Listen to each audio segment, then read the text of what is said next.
Hello my dear friends, welcome back to my YouTube channel Friendly Teacher. എൻ്റെ channel ഇഷ്ടമായാൽ like ചെയ്യുക, share ചെയ്യുക, subscribe ചെയ്യുക. നിങ്ങളുടെ നിർദ്ദേശങ്ങൾ കമൻറ്റായി രേഖപ്പെടുത്തുക. അപ്പോൾ ഇന്ന് ഞാൻ വന്നിട്ടുള്ളത് നമ്മുടെ എക്കോസ്കേപ്പിലെ യൂണിറ്റ് 2 ആയിട്ടുള്ള natural resources and their conservation എന്ന് പറയുന്ന ചാപ്റ്റർ ഡിസ്കസ് ചെയ്യുന്നതിന് വേണ്ടിയിട്ടാണ്. ആ ഒരു സെക്കൻഡ് മൊഡ്യൂൾ അതെഴുതിയിട്ടുള്ളത് ദീപ പ്രസാദ് എല്ലാണ്. ഇത് നമ്മുടെ മൂന്നാമത്തെ വീഡിയോ ആണ് എക്കോസ്കേപ്പിലെ. അപ്പോൾ ഫസ്റ്റ് വീഡിയോയിൽ significance of environmental studies the earth and it's resources എന്ന് പറയുന്ന യൂണിറ്റ് 1 ഒരു ചാപ്റ്റർ ഡിസ്കസ് ചെയ്തു. വേറൊരു വീഡിയോയിൽ യൂണിറ്റ് 3 ഫസ്റ്റ് ചാപ്റ്റർ ഡിസ്കസ് ചെയ്തു. ഇന്ന് നമ്മൾ യൂണിറ്റ് 2 അതിലെ ഫസ്റ്റ് ചാപ്റ്ററുമാണ് ഡിസ്കസ് ചെയ്യുന്നത്. യൂണിറ്റ് 4 അതിലെ ഫസ്റ്റ് ചാപ്റ്ററും കൂടെ ഡിസ്കസ് ചെയ്തതിന് ശേഷം നമുക്ക് ബാക്കി ചാപ്റ്റേഴ്സിൽ വരാം.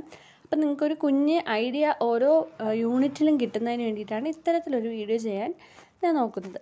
അപ്പോൾ നമ്മുടെ natural resources and their conservation എന്ന് പറയുന്ന യൂണിറ്റിൽ 3 ചാപ്റ്റേഴ്സാണ് നമുക്ക് പഠിക്കാനുള്ളത്. An extract from silent spring, biodiversity, conservation of natural resources എന്നിങ്ങനെ 3 ചാപ്റ്റേഴ്സ് നമുക്ക് പഠിക്കാനുണ്ട്. അപ്പോൾ നമുക്ക് ദീപ പ്രസാദ് എല്ലിൻ്റെ നാച്ചുറൽ റിസോഴ്സസ് ആൻഡ് ദെയർ കൺസർവേഷനിൽ വരുന്ന ഇമ്പോർട്ടൻറ്റ് പോയിൻറ്റ്സ് നോക്കാം. അപ്പം അതിലെന്ന് പറയുന്നത് നമുക്ക് എല്ലാവർക്കും അറിയാം, എർത്ത് നിന്നാണ് നമുക്ക് ലൈഫ് ബിഗാൻ ചെയ്യുന്നത്. ഇത്തരത്തിൽ നമ്മുടെ നാച്ചർ നമുക്ക് ബെറ്റർ ലൈഫ് പ്രൊവൈഡ് ചെയ്യുന്നതിന് വേണ്ടി വേരിയസ് തിങ്സ് ഉൽപ്പാദിപ്പിച്ചിട്ടുണ്ട്. Such as water, land, soils, rocks, vegetation, fossil fuels, minerals. ഇവയൊക്കെയാണ് നാച്ചുറൽ റിസോഴ്സസ് എന്നറിയപ്പെടുന്നത്. ഇത് എർത്തിൽ നാച്ചുറലായിട്ട് ഉണ്ടാവുന്നതാണ്. ഇവയെ ആർട്ടിഫിഷ്യലായിട്ട് ക്രിയേറ്റ് ചെയ്യാൻ സാധിക്കത്തില്ല എന്നാണ് നമ്മുടെ എഴുത്തുകാരി ദീപ പ്രസാദ് എല്ല് പറയുന്നത്. അത് ഇമ്പോർട്ടൻ്റ് ആയിട്ടുള്ളൊരു പോയിൻ്റാണ്. ഇനി ഈ നാച്ചുറൽ റിസോഴ്സിനെ കൺസ്യൂം ചെയ്യുന്നത് ഡയറക്റ്റ്ലി അല്ലെങ്കിൽ ഇൻഡയറക്റ്റ്ലി ആയിട്ടൊക്കെ ആയിരിക്കും. കുറച്ച് പേരൊക്കെ ഈ നാച്ചുറൽ നിന്ന് കിട്ടുന്ന വസ്തുക്കൾ ഉപയോഗിച്ച് ഇതിനെ ആർട്ടിഫിഷ്യലായിട്ട് ക്രിയേറ്റ് ചെയ്യാൻ, artificial product of natural resources produce ചെയ്യാൻ ഹ്യൂമൻ ബീയിങ്സ് ശ്രമിക്കുന്നുണ്ട്. അപ്പോൾ ട്രീറ്റ്സ് ഓഫ് നാച്ചുറൽ റിസോഴ്സസ് എന്ന് പറയുന്നത് ആ ഒരു മേജർ ട്രീറ്റ്സ് നമ്മളൊന്ന് പഠിച്ചു വച്ചേക്കുക. Over population leading over exploitation, climate change and global warming, environmental pollution, unscientific use of land and development, intensive agriculture particles. അപ്പം ഇതൊക്കെ നമ്മുടെ നാച്ചുറൽ റിസോഴ്സസിനെ അഫക്റ്റ് ചെയ്യുന്ന വസ്തുക്കളാണ്. ഇനി പോപ്പുലേഷൻ ഇൻക്രീസ് ചെയ്യുമ്പോൾ കൺസ്യൂംഷൻ ഓഫ് റിസോഴ്സസും ഇൻക്രീസ് ചെയ്യുകയാണ് ചെയ്യുന്നത്. അപ്പോൾ ഇനിയാണ് നമുക്ക് ഓരോ ചാപ്റ്ററും അതിലെ ക്വസ്റ്റ്യൻ ആൻസറും ഡിസ്കസ് ചെയ്യാനുള്ളത്. ഇതിപ്പോൾ ഞാനൊന്ന് ബ്രീഫായിട്ട് ഈ യൂണിറ്റിൽ പറയുന്ന വസ്തുക്കളെക്കുറിച്ച് കുറച്ച് പോയിൻറ്റ്സ് ആയിട്ട് പറഞ്ഞു തന്നതാണ്. അപ്പോൾ ഇനി നമുക്ക് next an extract from silent spring എന്ന് പറയുന്ന ആ ഒരു ചാപ്റ്റർ ഉണ്ട്. അതിൽ കുറച്ച് ക്വസ്റ്റ്യൻ ആൻസേഴ്സ് നോക്കാം. ക്വസ്റ്റ്യൻ ആൻസേഴ്സ് നോക്കുമ്പോൾ തന്നെ നമ്മൾ ആ പാഠത്തിൻ്റെ സമ്മറി എത്തും. എസ് ഒക്കെ നോക്കുമ്പോൾ എത്തും. അല്ലാണ്ട് നമ്മൾ സമ്മറി പറഞ്ഞുകൊണ്ടിരുന്നാൽ നമുക്ക് എക്സാമിന് ഇനി ഒരുപാട് ടൈമൊന്നുമില്ല. അതുകൊണ്ടാണ് സമ്മറി ആയിട്ട് പറയാത്തത്. അപ്പോൾ ജസ്റ്റ് ഒന്ന് പറയുകയാണെങ്കിൽ എ ഫേബിൾ ഫോർ ടുമാറോ എന്ന് പറയുന്ന ഒരു ചാപ്റ്ററാണ് നമുക്ക് എക്സ്ട്രാക്ട് ഫ്രം സൈലന്റ് സ്പ്രിംഗ് എന്ന് പഠിക്കാനുള്ളത്. അപ്പം ഇതിൽ നമ്മുടെ കാർസൺ എന്ന് പറയുന്ന ആ ഒരു നമ്മുടെ എഴുത്തുകാരി ഡിസ്ക്രൈബ് ചെയ്തത് ഒരു നോൺ എക്സിസ്റ്റൻറ്റ് ടൗൺ ആണ്. കെമിക്കൽ പെസ്റ്റിസൈഡിൻ്റെയൊക്കെ യൂസിന് ശേഷം ആ ടൗൺ നോൺ എക്സിസ്റ്റഡ് ആവുകയാണ് ചെയ്യുന്നത്. അപ്പോൾ നമുക്ക് ഈ ഡിസാസ്റ്ററിനെയൊക്കെ ചെർണോബിൽ, അതുപോലെ തന്നെ ഭോപ്പാൽ ഗ്യാസ് ട്രാജഡി, എൻഡോസൾഫാൻ അതുമായിട്ടൊക്കെ നമുക്ക് കണക്ട് ചെയ്ത് പറയാവുന്നതാണ്. അപ്പോൾ അതിൽ ക്വസ്റ്റ്യൻ ആൻസേഴ്സ് നോക്കാം. First question, what is the basis of life? ലൈഫിൻ്റെ ബേസിസ് എന്താണെന്നാണ് ചോദിച്ചേക്കുന്നത്. Answer, natural resources like water, land, soil, rocks, vegetation and minerals are the basis of life. Nature provides the essential resources and surroundings for the survival of life on earth. അതിൽ പറയുന്നത് നമുക്കറിയാവുന്ന കാര്യങ്ങൾ തന്നെയാണ്. Natural resources ആയിട്ടുള്ള water, land, soil, rock, vegetation, minerals ഒക്കെയാണ് നമ്മുടെ ലൈഫിൻ്റെ basis. നമുക്ക് എസെൻഷ്യൽ ആയിട്ടുള്ള റിസോഴ്സസ് എല്ലാം നമ്മുടെ സറൗണ്ടിങ്സിൽ തന്നെ എർത്ത് നമുക്ക് വേണ്ടി നൽകുന്നുണ്ട്. Second question, what R natural resources? നിങ്ങൾ ആ ക്വസ്റ്റ്യൻ പോയിൻ്റ് ചെയ്ത് തന്നെ പഠിക്കണം. കാരണം ഞാൻ ഈ പറഞ്ഞ 3 വീഡിയോസിലും നാച്ചുറൽ റിസോഴ്സസ് എന്ന് പറയുന്ന ക്വസ്റ്റ്യൻ ഡിസ്കസ് ചെയ്തതാണ്. എല്ലാ ചാപ്റ്റേഴ്സിലും ആ ഒരു ക്വസ്റ്റ്യൻ വരുന്നുമുണ്ട്.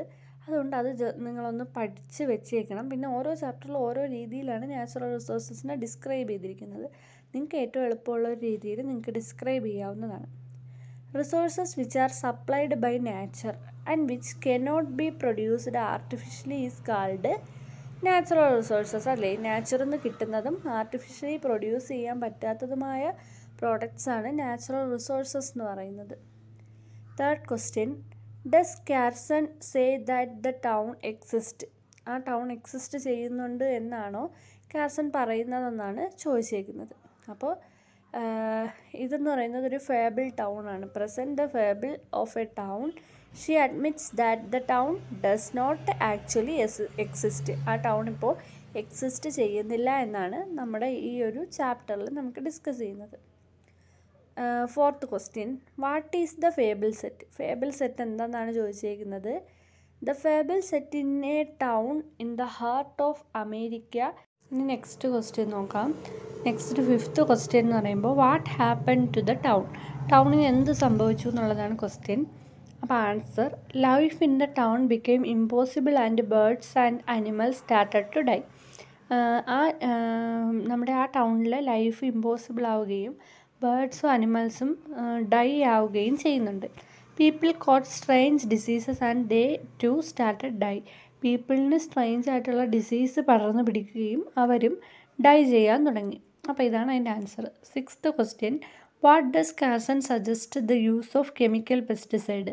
കെമിക്കൽ പെസ്റ്റിസൈഡിൻ്റെ യൂസിന് എതിരെ കാർസൺ എന്തായിട്ടാണ് സജസ്റ്റ് ചെയ്യുന്നതെന്നാണ് ചോദിച്ചേക്കുന്നത്. Carson presents the image of a white granular powder that had fallen on the roof of his houses. Some weeks before it had fallen like snow on the land. ഇതിൻ്റെ മണ്ടയിൽ റൂഫിൽ നിന്ന് കുറച്ച് granular powder ഹൗസിലോട്ട് വീഴും പോലെ ആയിരുന്നു അവർ image ചെയ്തത്.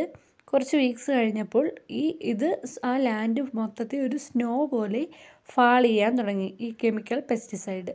അപ്പോൾ 1 mark questions ഇവിടെ കഴിഞ്ഞിരിക്കുകയാണ്. നമ്മൾ 2 മാർക്ക് ക്വസ്റ്റ്യൻസ് ആണ് നോക്കുന്നത്. അപ്പോൾ first question, how are natural resources interconnected? Natural resources എങ്ങനെയാണ് ഇൻ്റർ കണക്റ്റ് ചെയ്തിട്ടുള്ളതെന്നാണ് ചോദിച്ചിരിക്കുന്നത്. ആൻസർ നോക്കാം. Resources which are supplied by nature and which cannot be produced artificially are called natural resources. അപ്പോൾ ആദ്യം എന്താണ് നാച്ചുറൽ റിസോഴ്സസ് എന്ന് എഴുതണം. Naturally supply ചെയ്യുന്നതും ആർട്ടിഫിഷ്യലായിട്ട് പ്രൊഡ്യൂസ് ചെയ്യാൻ പറ്റാത്തതുമാണ് നാച്ചുറൽ റിസോഴ്സസ് എന്ന് പറയുന്നത്. These resources are connected to each other in more than one way. ഇത് ഒന്നിൽ അധികം വഴിയിലൂടെ ഇൻ്റർ കണക്റ്റ് ചെയ്താണ് കാണപ്പെടുന്നത്. The increase or decrease of one resource will affect the quantity and quality of others. അപ്പോൾ ഇൻക്രീസ് അല്ലെങ്കിൽ ഡിക്രീസ് ഇതിൽ നാച്ചുറൽ റിസോഴ്സസിൽ ഡിക്രീസോ ഇൻക്രീസോ ഉണ്ടായാൽ മറ്റുള്ളവയുടെ ക്വാണ്ടിറ്റിയെയും ക്വാളിറ്റിയെയും അത് അഫക്റ്റ് ചെയ്യുന്നുണ്ട്. ഒരു എക്സാമ്പിൾ പറയുന്നുണ്ട്.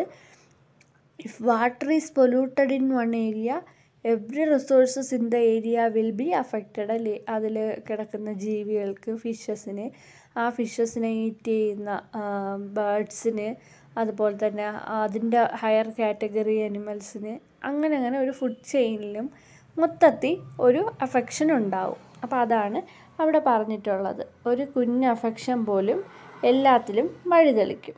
അപ്പോൾ next question, how does Carson describe the vegetation of the town before blight? ബ്ലൈറ്റിന് ശേഷം ഉണ്ടായ ആ ടൗണിൻ്റെ വെജിറ്റേഷൻ ഡിസ്ക്രൈബ് ചെയ്യാനാണ് പറഞ്ഞേക്കുന്നത്. Answer, the town was surrounded with beautiful farms and orchids. In autumn as the trees bloomed, nature painted in the place with bright colors. അപ്പോൾ പറയുന്നത് എന്താണെന്ന് വെച്ചാൽ ഈ ടൗണ് ബ്യൂട്ടിഫുൾ ഫാംസും ഓർക്കിഡ്സും ഒക്കെ കൊണ്ട് നിറഞ്ഞൊരു മനോഹരമായിട്ടുള്ള ടൗണാണ്. ഓട്ടം വരുമ്പോൾ നമ്മുടെ ട്രീസൊക്കെ ബ്ലൂം ചെയ്യുകയും നാച്ചർ പെയിൻറ്റ് ചെയ്ത പോലെ, ഒരു ബ്രൈറ്റ് കളർ വെച്ച് പെയിൻറ്റ് ചെയ്ത പോലെ കാണപ്പെടുകയും ചെയ്യുന്നുണ്ട്. Foxes barked in the hills and deer silently crossed the fields. Foxes ഒക്കെ ആ ഹിൽസിൽ നിന്ന് ബാർക്ക് ചെയ്യുകയും മാൻപേടകളൊക്കെ ഈ ഫീൽഡ് വഴി ക്രോസ് ചെയ്ത് പോവുകയും ചെയ്യുന്നുണ്ട്.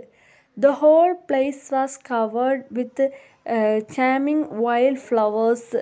നല്ല വൈൽഡ് ഫ്ലവേഴ്സ് വെച്ച് ഓൾ പ്ലേസ് കവർ ചെയ്തായിരിക്കും കാണപ്പെടുന്നത്. The town was famous for the abundance and variety of the bird life. Bird life കൊണ്ട് ആ ടൗൺ എന്ന് പറയുന്നത് അബണ്ടൻറ്റും വെറൈറ്റിയും ഫേമസും ആയിരുന്നു. There were streams which clear and cold water full of fishes.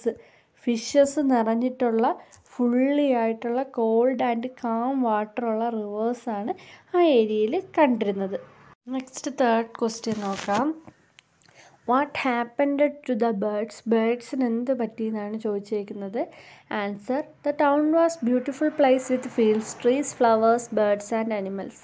It was famous for the abundance and variety of its birds life. Life seemed to thrive with all its natural force. But all of the sudden everything fell into disharmony. Birds disappeared. The ones that were left were about to see die soon. അപ്പം ആ town എന്ന് പറയുന്നത് വളരെ beautiful ആയിട്ടുള്ള ഫീൽഡ്സും ട്രീസും ഫ്ലവേഴ്സും ബേർഡ്സും അനിമൽസും ഒക്കെ നിറഞ്ഞതാണ്. Bird ലൈഫിൽ famous ആയിരുന്നു. ഇതെല്ലാം നാച്ചുറൽ സോഴ്സിൻ്റെ ഫലമായിട്ടാണ് ഈ ലൈഫ് ഇത്തരത്തിൽ സീവ് ചെയ്തിരുന്നത്. എന്നാൽ പെട്ടെന്നൊരു ദിവസം എല്ലാം ഡിസ്ഹാർമണി ആയിട്ട് മാറുകയായിരുന്നു ചെയ്തത്. ബേർഡ്സൊക്കെ ഡിസപ്പിയർ ചെയ്തു. അവിടെ ലെഫ്റ്റ് ആയിട്ടുണ്ടായിരുന്ന ബേർഡ്സ് എല്ലാം വളരെ പെട്ടെന്ന് തന്നെ മരിക്കുകയും ചെയ്തു. Next question. Why were there no anglers എന്നാണ് question. Answer: the town was a beautiful place with streams, field, trees, flowers, birds and animals. There were streams with clear, cold water full of fish. But all of a sudden everything fell into disharmony. The streams became lifeless. Anglers no longer visited the place because there was no fish in the streams. അപ്പം ഇത്തരത്തിൽ തന്നെ ആദ്യത്തെ ആ ഒരു 3-4 sentence മുകളിൽ പറഞ്ഞ പോലെ കറക്റ്റായിരുന്നു. ക്ലിയറും കോൾഡും ആയിട്ടുള്ള വാട്ടർ ആയിരുന്നു, ഒരുപാട് ഫിഷസ് ഉണ്ടായിരുന്നു. പക്ഷേ എല്ലാം ഒരു ദിവസം പെട്ടെന്ന് സ്റ്റോപ്പായി. അവിടുത്തെ റിവേഴ്സ് ലൈഫ്ലെസ് ആയി. പിന്നെ ആ പ്ലേസ് ആരും വിസിറ്റ് ചെയ്യാതായി. കാരണം അവിടെയൊന്നും ഒരു തരത്തിലുള്ള ഫിഷസ് പോലും എക്സിസ്റ്റ് ചെയ്യാതായി. അതാണ് answer. Next question. What happened to the animals? അനിമൽസിന് എന്ത് സംഭവിച്ചു എന്നാണ് പറയുന്നത്. The beautiful and thriving town was suddenly fell into disharmony. Most of the chicken, cattle and the sheep farmer reared sickened and died. They were unable to hatch chicks on rice picks. People started getting sick. Doctors were puzzled by new kinds of diseases that spread in town. There were many unexpected deaths among the children and adults. അപ്പം ആ ടൗണിലുണ്ടായിരുന്ന chicken, കാറ്റിൽ, sheep, അതുപോലെ തന്നെ farmer, ഇവർക്കൊക്കെ പെട്ടെന്നൊരു സിക്ക് വരികയും അവരെല്ലാം ഡൈ ചെയ്യുകയും ചെയ്തു. അപ്പം ഡോക്ടേഴ്സിന് ഒരു പുതിയ ഡിസീസ് ആ ടൗണിൽ സ്പ്രെഡ് ചെയ്യുന്നുണ്ട് എന്ന് പസിൽ ചെയ്യാൻ സാധിച്ചു. അപ്പം അവിടെ വളരെയധികം അൺഎക്സ്പെക്റ്റഡ് ഡെത്ത് ഉണ്ടായി. ചിൽഡ്രൻസും അഡൾട്ടിനും ഈക്വലായിട്ട് അൺഎക്സ്പെക്റ്റഡ് ഡെത്ത് അവിടെ കൂടിക്കൂടി വന്നു. Next question. What is green house effect എന്നുള്ളതാണ്. Answer: greenhouse effect is the phenomenon by which gases of the atmosphere allow sunlight to warm the earth's surface. The gases also prevent the warmth for escaping back to space. These effects make the earth warmer like the inside of greenhouse. The heat trapping effect caused by gases including carbon dioxide. അപ്പം ഇതെന്ന് പറഞ്ഞാൽ നമ്മുടെ എർത്തിൻ്റെ surface warm ചെയ്യിക്കുന്ന ഒരു പ്രോസസ്സാണ് green house effect എന്ന് പറയുന്നത്. അപ്പം സൺലൈറ്റിൽ നിന്ന് വരുന്ന വാംസിനെയൊന്നും ഇത് തിരിച്ചു വിടുന്നില്ല, ബാക്കിലോട്ട് എസ്കേപ്പ് ചെയ്യാൻ സമ്മതിക്കുന്നില്ല. അപ്പോൾ ഇതിൻ്റെ ഫലമായിട്ട് നമ്മുടെ ഗ്രീൻ ഹൗസിനുള്ളിൽ എങ്ങനെയാണോ ഒരു ഹീറ്റ് നിലനിൽക്കുന്നത്, അതുപോലെ എർത്തിൻ്റെ ഇൻസൈഡിൽ ഒരു വാർമർ ലൈക്ക് അപ്പിയറൻസ് ഉണ്ടാകുന്നു. അപ്പം ഇതാണ് ഗ്രീൻ ഹൗസ് എഫക്റ്റ് എന്ന് പറയുന്നത്. ഇനി ഈ ഹീറ്റ് കൂട്ടുന്ന ഗ്യാസസ് ആണ്, കാർബൺ ഡൈ ഓക്സൈഡൊക്കെ ഇൻക്ലൂഡ് ചെയ്ത ഗ്യാസസ് ആണ് ഈ ഗ്രീൻ ഹൗസ് എഫക്റ്റിന് കാരണമാവുന്നത്. 7th question. What are right to know laws? Right to know laws എന്താണെന്ന് ചോദിച്ചേക്കുന്നത്. Right to know laws are regulation and require the disclosure of information about hazardous materials when requested. നമ്മളൊരു കാര്യം request ചെയ്താൽ അതിനൊരു information require ചെയ്യുന്നതിനെയാണ് right to know laws എന്നറിയപ്പെടുന്നത്. These materials include those that are used, stored, emitted or disposed in a community. ഒരു കമ്മ്യൂണിറ്റിയിൽ use ചെയ്യുന്നത്, store ചെയ്യുന്നത്, എമിറ്റഡ് ചെയ്യുന്നത്, ഡിസ്പോസ് ചെയ്യുന്നത്, ഇത്തരം മെറ്റീരിയൽസിനെ കുറിച്ച് നമുക്ക് ചോദിക്കാം. ഇൻഫർമേഷൻസ് അറിയാനുള്ള അവകാശമുണ്ട്. The regulation provides the information of these hazardous materials is to be disclosed when requested by local authorities or citizens. Local authority അല്ലെങ്കിൽ സിറ്റിസൻസ് ഒക്കെ ഇത് ചോദിച്ചാൽ അവർക്കിത് കിട്ടുന്നതാണ്. അതാണ് റൈറ്റ് ടു നോ ലോ എന്ന് പറയുന്നത്. ഇനി നമ്മൾ ഈ ചാപ്റ്ററിൽ മെയിനായിട്ടുള്ള ഒരു എസ്സെയാണ് നോക്കാൻ പോകുന്നത്. Why is it important to preserve the natural resources? Natural റിസോഴ്സസിനെ പ്രിസർവ് ചെയ്യുന്നതിൻ്റെ ഇമ്പോർട്ടൻസ് ആണ് ചോദിച്ചേക്കുന്നത്. ഈ എസ്സേ വരുമ്പോൾ ഈ ചാപ്റ്റർ കംപ്ലീറ്റ് ആവും. The lesson a fable for tomorrow is an extract from the book Silent Spring by Rachel Carson. The author imaginatively presents the picture of a happy American town in this extract. She presents the fable as a warning to the world against environmental destruction. അപ്പോൾ ഈ ചാപ്റ്ററിൽ നമ്മുടെ അമേരിക്കയിലുള്ള ഒരു ടൗണിനെ പറ്റിയാണ് പറയുന്നത്. അതുപോലെ തന്നെ ഈ ലെസണിലൂടെ നമ്മുടെ എഴുത്തുകാർ നമുക്ക് തരുന്നത് എന്താണെന്ന് വെച്ചാൽ നമ്മുടെ എൻവയോൺമെൻറ്റൽ ഡിസ്ട്രക്ഷൻസിനെതിരെയുള്ളൊരു വാണിംഗ് ആണ്. Human intervention is the root cause of the depletion of natural resources. മനുഷ്യൻ്റെ കടന്നുകയറ്റമാണ് നാച്ചുറൽ റിസോഴ്സിൻ്റെ ഡിപ്ലീഷന് കാരണമെന്ന് പറയുന്നുണ്ട്. Deforestation, desertification, soil erosion and ozone depletion are all threats of natural resources. Air, water, oil, natural gases, minerals and metals are major natural resources.